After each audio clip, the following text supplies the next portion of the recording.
Welcome to the last breakfast. Please enjoy the video. You start by confirming critical prerequisites. Your Asus model and Windows build, GPU driver is current, and you have space. Once done, choose a reputable live wallpaper app and download its installer. Make sure to run it as administrator so it can register services and drivers. While installing, grant permissions for background activity and overlays. This is why some apps ask for accessibility or graphics access. After installer finishes, reboot if prompted. This ensures the wallpaper engine hooks into the desktop compositor cleanly. Open the live wallpaper app and accept overlay and startup permissions so it runs after login. Next, pick a wallpaper or import a local video. You can use 16, 9, or ultra-wide files and set per monitor positions.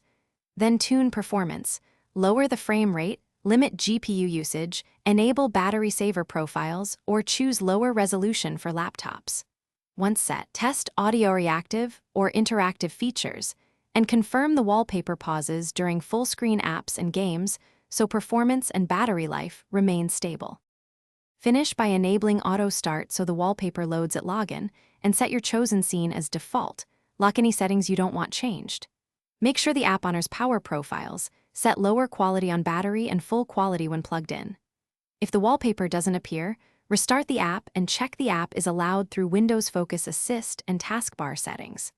If problems persist, update your GPU driver, disable other overlay software temporarily, and then relaunch. That single troubleshooting step often fixes compositor conflicts. Thanks for watching. If this was helpful, leave a like and consider subscribing. See you next time.